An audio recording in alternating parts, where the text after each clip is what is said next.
So let's imagine the good news that you get a good review, hopefully very early on in your Fringe run,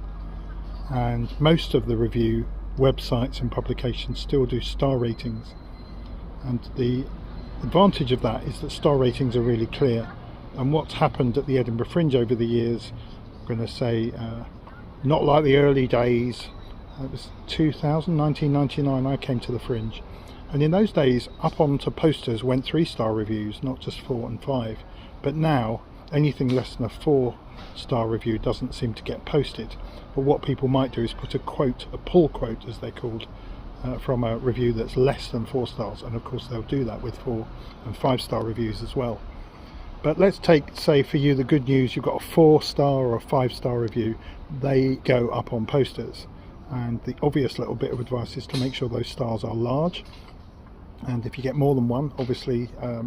you will put those on your posters and flyers in ways that do not block the key image on your poster. Hopefully just one main image, that they'll be on the front of a flyer and not at the back of a flyer, so that people can see them. They might turn the flyer over to find out more, and you might have 1 or 2 more reviews on the back there. So well placed on the posters and the flyers,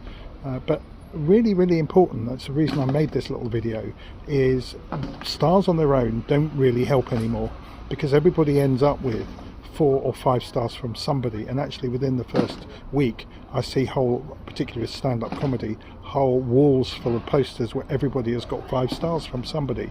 And a bit like the small print on a mobile phone contract, if it's, I'm not going to say just a website, but if it's a website no one's heard of, the stars are huge, and the very tiny, almost unreadable print of whothehellamI.com is very small. And what that means, and it's a little bit dishonest, but you can, I guess, just know that that's what happens at the Fringe, is if it's 5 stars from a big well-known publication and 5 stars from a small one, it's very hard to know which is which because of the small print game. So you've got your good review, you're going to put your stars up, and I just wanted to say that fabulous 5 stars and the tiny print of who it's from really doesn't tell the potential audience much, and they get a bit tired of it too because everybody's doing it. So the advice is to have a really clear pull quote that says something unique about the show as well, and something very specific about why it is very good or outstanding. And so look through the review and take a pull quote that's not too long, is probably a shortish sentence that can be literally read just by looking straight at it, but it's not just one word, and it's not a whole paragraph either. Now if you've got more than one, what you might do is have the very short pull quote phrase on the front, as I mentioned. But if you've got another review, or you want to go into more detail about what that reviewer said, because reviewers can write brilliant detail about your show too, for those that want to get into it, you would put that on the back, and also you put it onto websites and hopefully have a QR code, so people, if they want to find out more, could read the whole review by hitting that QR code. Now QR codes can be small, but they need to be very clear, and people need to be able to access them very easily just to go directly onto reading that review. So the key point here though is a kind of